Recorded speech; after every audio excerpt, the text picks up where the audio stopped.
kita kembali boleh ada di ruangan ini dalam pujian penyembahan kita kepada Tuhan.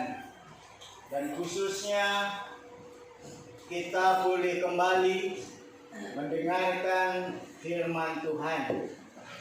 Firman Tuhan pagi hari ini berbicara tentang sesat. Kembali saya sampaikan, firman Tuhan atau renungan pagi hari ini dalam ibadah hari Minggu pagi ini mengenai dengan kata sesat. Saudaraku yang dikasihi Tuhan, lebih nyaman Itu kita manusia. Ya.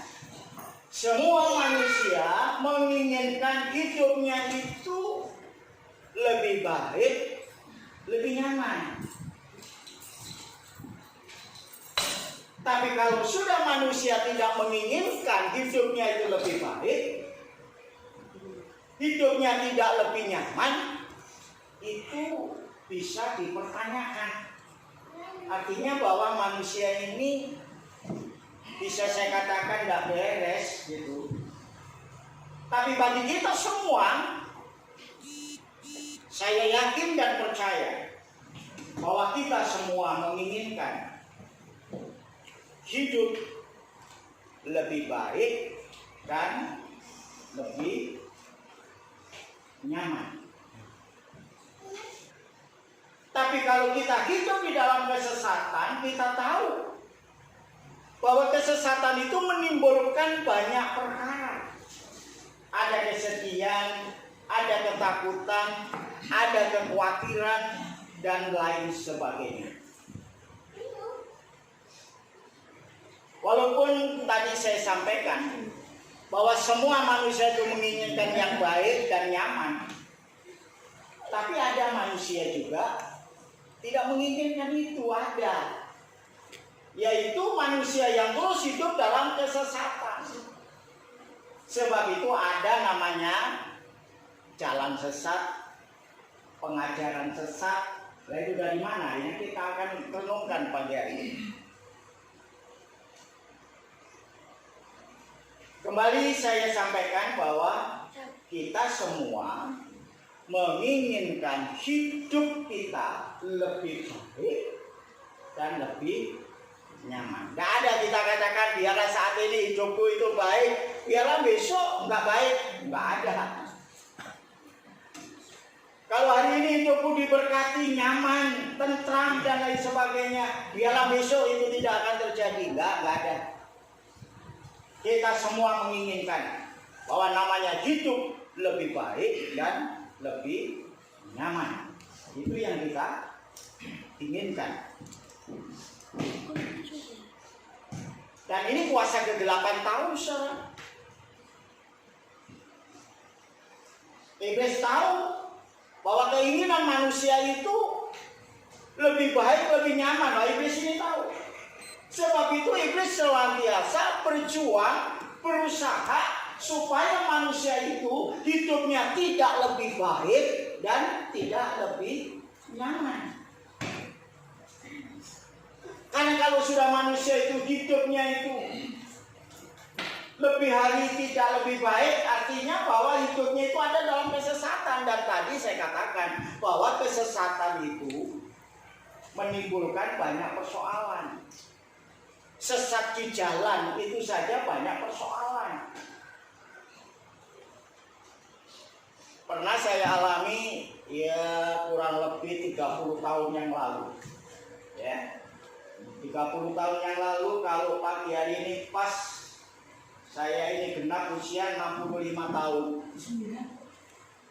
65 tahun.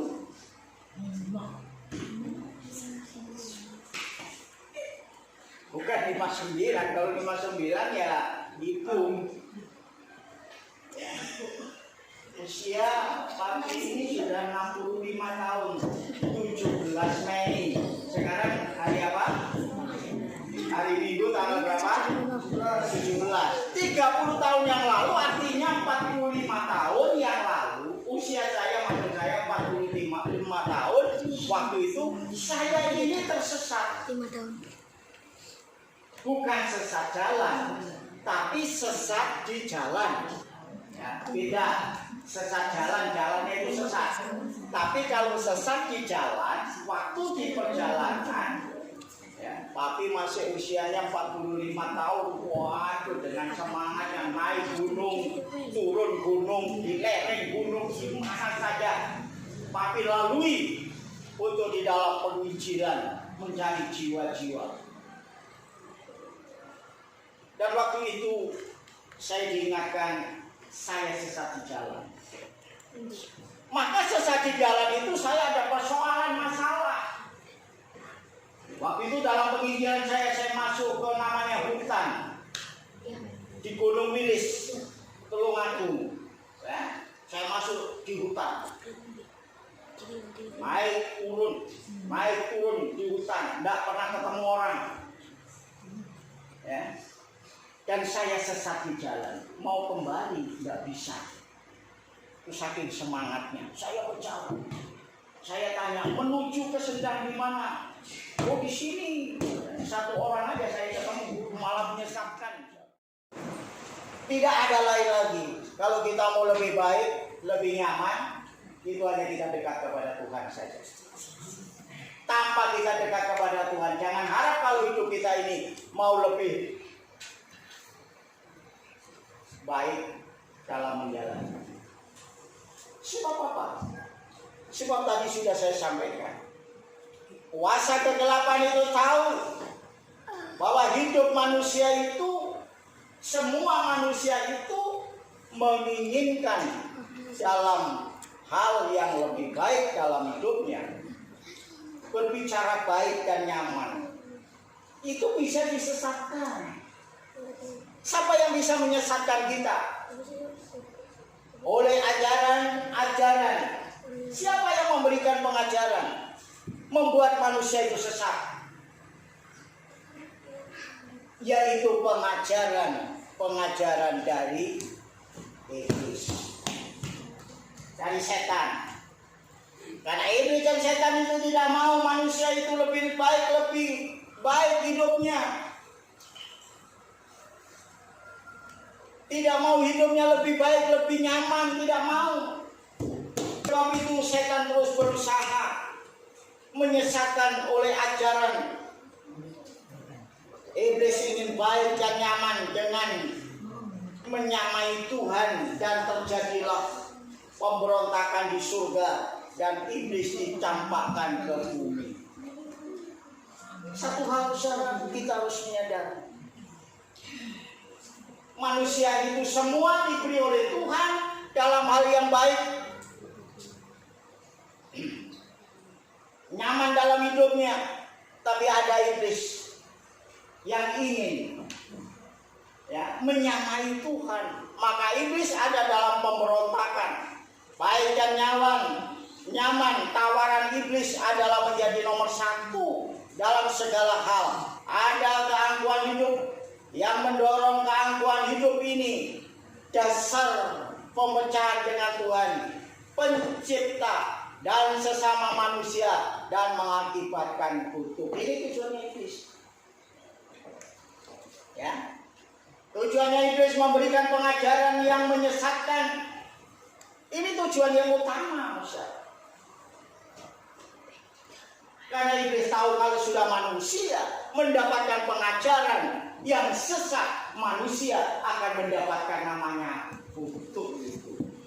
Kita kembali melihat di dalam Kejadian. Kenapa Bapak Adam dan Hawa dan akhirnya mengalami kutuk? Karena mendengar pengajaran iblis, tidak mendengar pengajaran Tuhan. Padahal Tuhan sudah memberikan perintah, Tuhan sudah memberikan pesan. Jangan kamu makan buah ini. Kalau kamu makan buah ini, kamu akan mengerti dosa, namanya dosa. Tapi iblis tahu bahwa kalau Tuhan memberikan pengajaran umat manusia itu adalah pengajaran yang baik dan nyaman. Padahal hidup di dalam Taman Eden itu adalah hidup yang baik dan nyaman. Nggak ada penderitaan, nggak ada kesusahan, nggak ada kebimbaan, nggak ada ketakutan, nggak ada kekhawatiran. Ya, tapi iblis datang kepada Hawa, memberikan pengajaran kepada Hawa. Pengajarannya apa? Kalau Tuhan perintahkan kepada Hawa, jangan kamu makan. Kalau kamu makan, kamu akan mati. Iblis memberikan pengajaran. Enggak, justru kalau kamu makan, kamu bisa seperti Hawa. Coba bayangkan. Iblis memberikan pengajaran,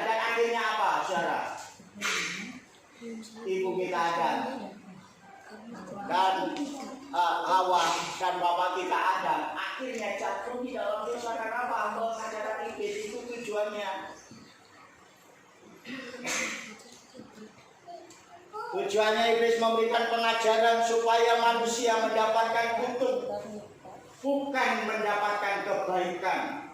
Kutuk yang dirasakan karena hidup tidak berkenan kepada Tuhan. Kalau sudah berbicara kutuk, hidup kita ini tidak berkenan kepada Tuhan. Kalau hidup sudah tidak berkenan kepada Tuhan, tentu kita ini tidak bisa bersama-sama dengan Tuhan. Kita ini jauh dari hadapan Tuhan. Ya. Ada rasa ketakutan karena tidak merasakan kasih dan perlindungan dari Tuhan. Tidak ada rasa damai sejahtera dan sukacita oleh Roh Kudus. Tidak ada damai sukacita kalau sudah mendapat pengajaran oleh iblis. Iblis memberikan pengajaran, maka manusia kehilangan damai. Hidup baik dan nyaman harus mengikuti jalan yang benar dari Tuhan Yesus Kristus. Apa yang sudah saya sampaikan tadi, bahwa kalau kita hidup kita ini lebih baik, lebih nyaman, jangan sampai kita ini jauh dari Tuhan. Tapi kita semakin hari semakin mendekat dan hidup dalam pengajarannya.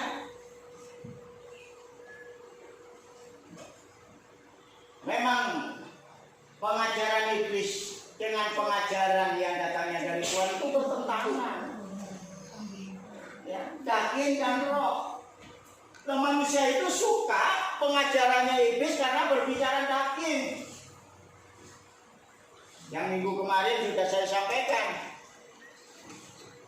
Galatia pasal yang kelima 19 itu yang disukai oleh manusia.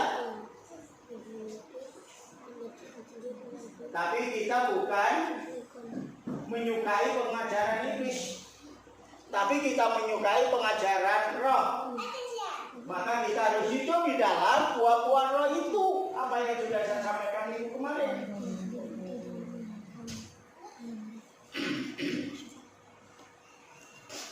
Tidak ada lain. Kalau kita mau hidup lebih baik, lebih nyaman, kita harus tetap ada di dalam pengajaran firman. Ya. Jangan mengikuti pengajaran-pengajaran dunia. Kalau kamu ikut ini enak, kamu ikut ini puas, itu memang tujuannya. Sebab iblis itu juga tujuannya pencuri datang hanya mencuri, membunuh dan membinasakan. Itu tujuannya. Padahal kita semua manusia menginginkan hidup lebih baik, lebih nyaman. Kalau hidup kita ini mau lebih baik, lebih nyaman, firman Tuhan katakan, kembali saya sampaikan, kita harus dekat dan hidup dalam pengajaran firman. Kenapa? Karena hidup baik dan nyaman harus mengikuti jalan yang benar dari Tuhan Yesus. Hanya jalan yang benar dari Tuhan Yesus. Kalau di luar sana mungkin memberikan pengajaran dari ilah-ilah lain, ya, mungkin disampaikan dari Allah-Allah lain, jangan kita mengikuti. Kalau kita melakukan, apakah itu sesuai dengan pengajaran Kristus? Pengajaran Kristus itu kembali saya sampaikan, tidak bisa kita pakai logika. Karena pengajaran Kristus itu adalah tentang kasih.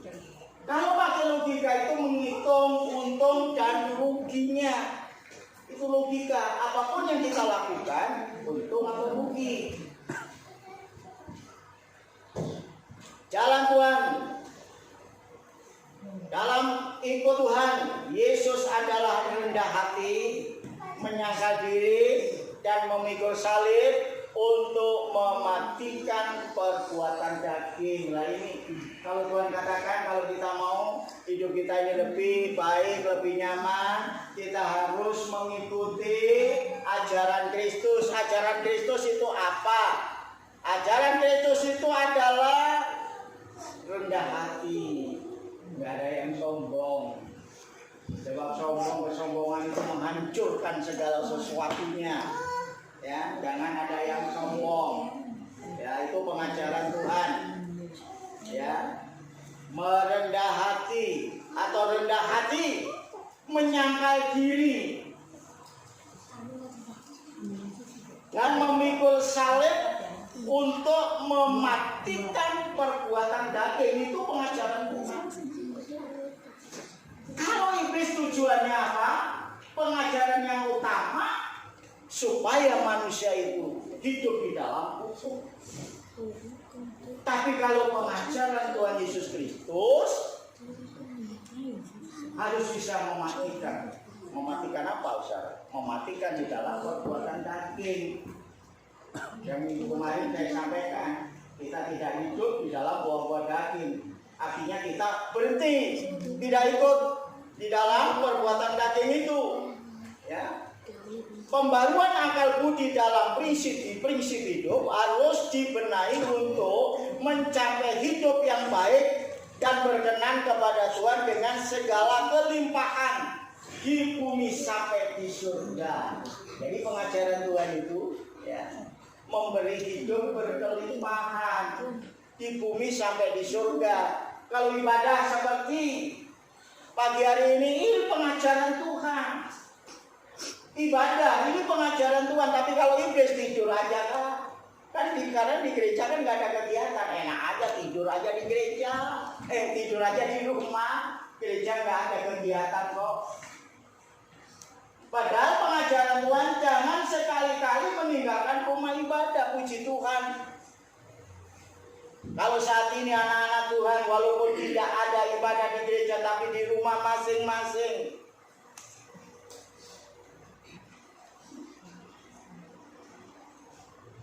dan setiap hari Minggu pasti saya kirim untuk renungan yang perlu dibaca kalau mau. Ya namanya saya ini kan pimpinan, menginginkan ini loh yang kamu nanti biar aja berkembang. Firman Tuhan kan juga katakan kan, ibadah itu berguna hidup sekarang dan hidup yang akan datang. Itu pengajaran. Karena pengajaran Tuhan itu segala kelimpahan di bumi sampai di surga. Di bumi ini kita dapat kelimpahan. Ya. Karena kita dilimpahi, kita diberkati, maka kita bisa menjadi saluran berkat. Minggu kemarin kan saya sampaikan, kalau saya udah jalan sama ibu ke Putragung, di mobil itu selalu ada namanya berkat gitu ya. Ada sembako. Saya bilang sama ibu, bungkus 3 kilo aja lah, nanti bisa banyak, kasihan lah, kasih 5 kilo ya terserah. Setiap jalan ketemu, bukan hanya jemaat saja, tetangga di jalan ketemu, tukang tembel ban, tukang parkir, tukang apa, kenal dikasih, ternyata nggak dibawa pulang, dikasihkan orang lain, biar aja kalau dia mau menjadi saluran berkat dari kita. Karena kita ini diberkati Tuhan. Dengan keadaan seperti ini memang susah kita bisa saling memberi. Logika aku dewe sulit kok. Bagaimana? Logika memang dengan keadaan seperti ini. Tapi kita sebagai anak-anak Tuhan, kalau masih diberi kesempatan kita dengan keadaan apa saja, kita lakukan firman karena kita harus hidup dalam pengajaran firman kasih, mengasihi sesama. Saya bersyukur sama Tuhan, apapun yang terjadi. Mau masuk usia 65 tahun, 2 malam ini tidak bisa tidur saya. Nggak tahu saya. Nggak tahu kenapa, bukan gelisah, takut sakit. Oh ini nih, kalau saya rasakan ini kaki ini kayak kram. Gitu, yang bengkak ini. Udah berbulan-bulan tidak pernah sakit ini walaupun bengkak. Takkan dia apa, tapi kemarin siang udah mulai seperti kram sini yang bengkak. Gimana ini? Usia 65 tahun. Ada dari Pontianak hamba Tuhan mengucapkan saya sama ibu ulang tahun dengan meneteskan gambar meneteskan air mata di ininya, di mukanya. Ya. ada gambar kan sekarang zaman-zaman tanggil, terima kasih gini saja gitu ya. Saya nggak pandai, kalau sedih, nangis, ada gambar, ada tetesan air mata. Loh apa Tuhan di mata sana, ucapan selamat tahun sama neteskan air mata. Dia ingat, karena pas tanggal 17 ini, saya di Ognamo di Kalimantan. Dia yang menjaga saya juga. Ya. Dari saya kena musibah sampai ke Puskesmas, sampai ke Pontianak, dia terus menyertai saya. Dia ingat itu. Dulu bapak masih ulang tahun di rumah sakit.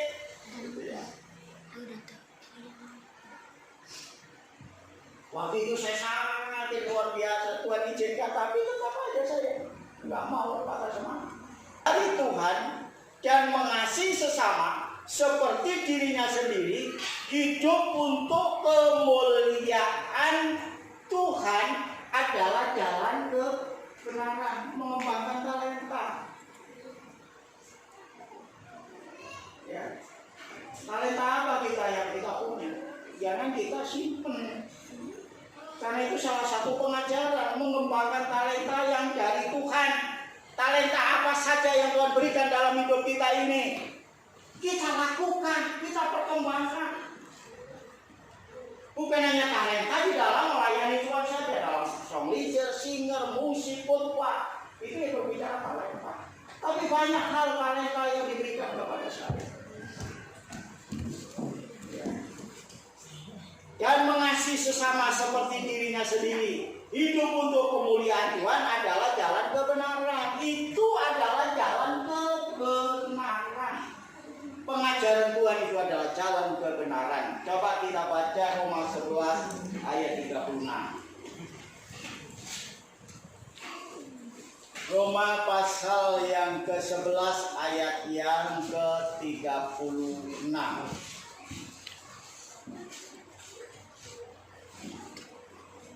Ketemu kita baca sama-sama surat Roma pasal 11 ayat 36. 1, 2, 3.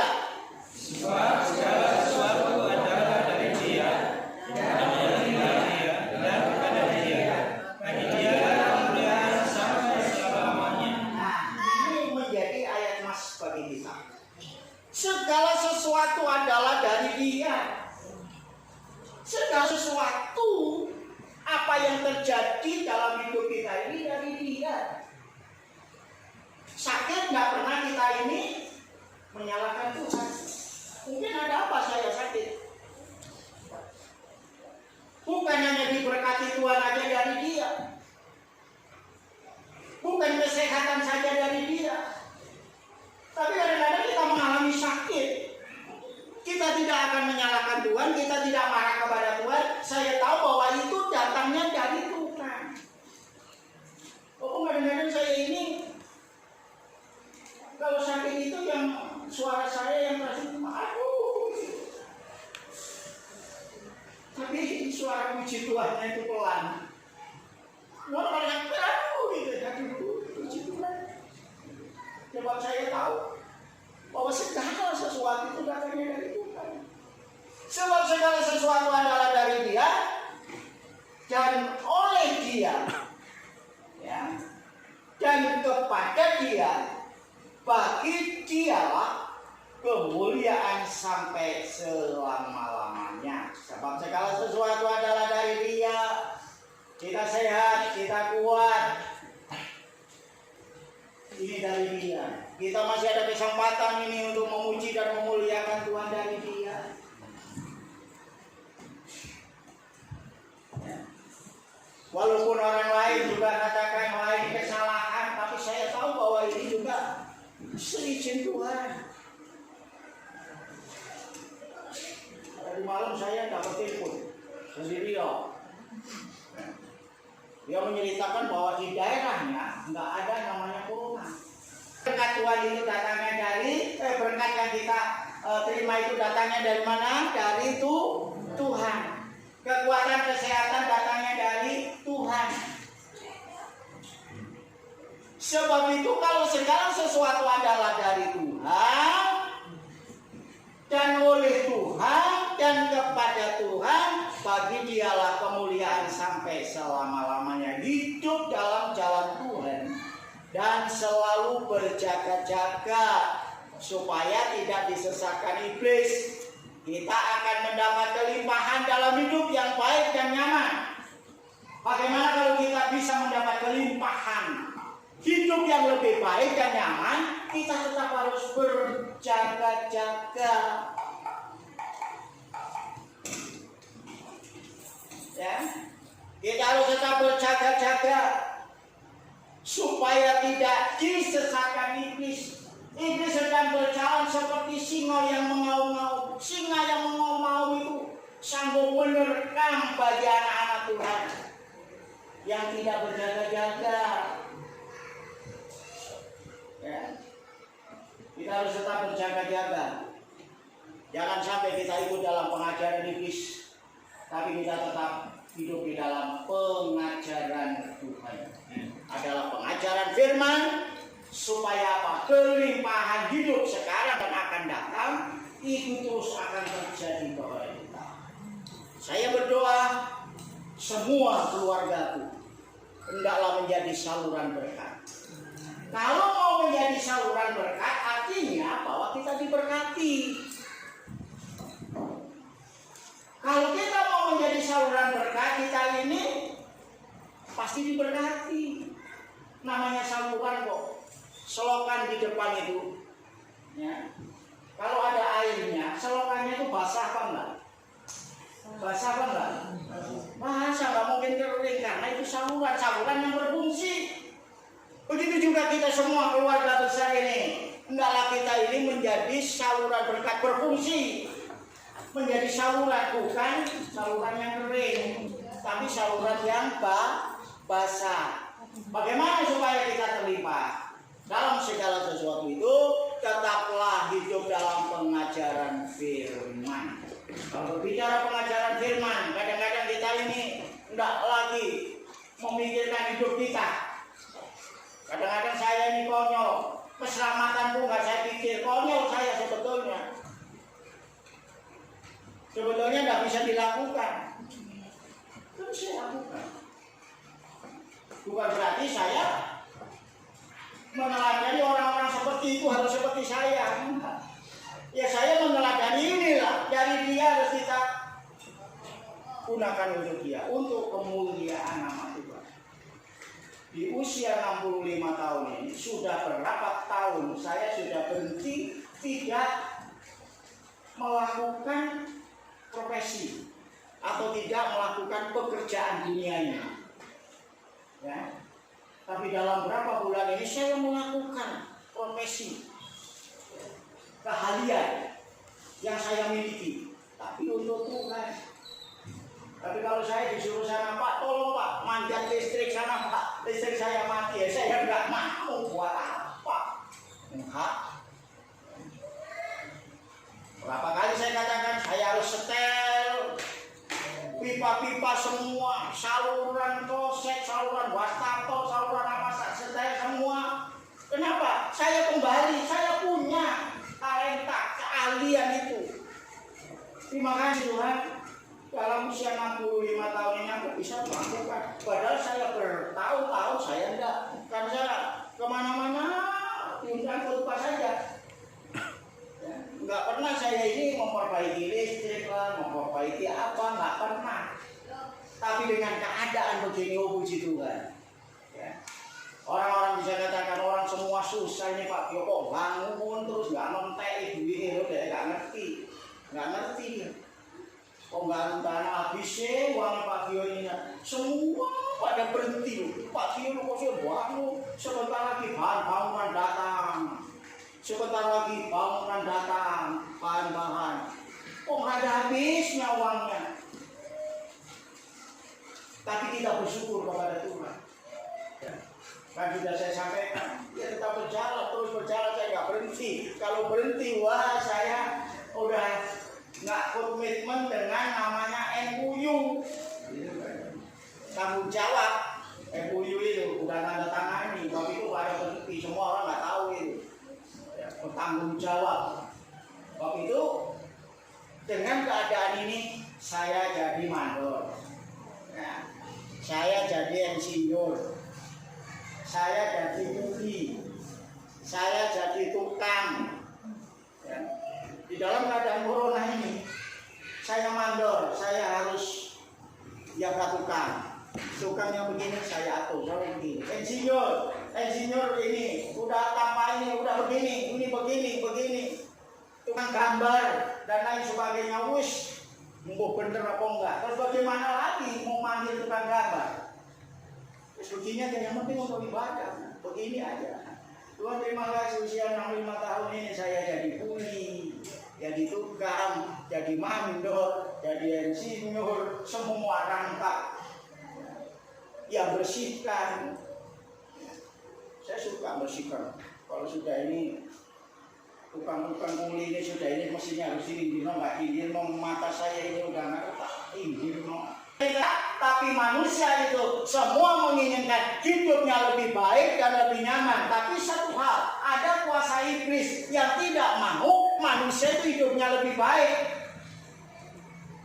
lebih nyaman. Maka iblis datang memberikan pengajaran. Dalam pengajaran iblis itu membuat manusia sesat. Kalau sudah manusia itu sesat, manusia akan mendapat kutuk. Kutuk jauh dari Tuhan, kutuk tidak bisa menerima kemuliaan Tuhan, kutuk tidak bisa bersama-sama Tuhan di surga. Maka kita harus berjaga-jaga. Bagaimana caranya berjaga-jaga? Kita harus tetap berjalan dalam pengajaran firman. Pengajaran firman itu adalah memberi jaminan hidup lebih baik dan lebih nyaman. Nanti hidup kita ini di dunia ini mungkin nggak baik. Wah, nanti kita menerima yang lebih baik. Di dunia kita masih ada sakit, ada kekurangan, ada kesedihan, ada tantangan, ada pertengkaran dan lain sebagainya. Tapi nanti kita lebih baik karena bersama Tuhan. Kita jauh dari penderitaan dunia ini. Kalau kita tidak mau ikut dalam pengajaran iblis, tapi tetap pengajaran firman Tuhan. Salah satu pengajaran firman Tuhan, kembali saya tekankan, jangan sekali-kali meninggalkan rumah ibadah. Dan Tuhan inginkan tetap beribadah, dan beribadah itu berguna bagi hidup sekarang dan hidup yang akan datang. Kita masuk dalam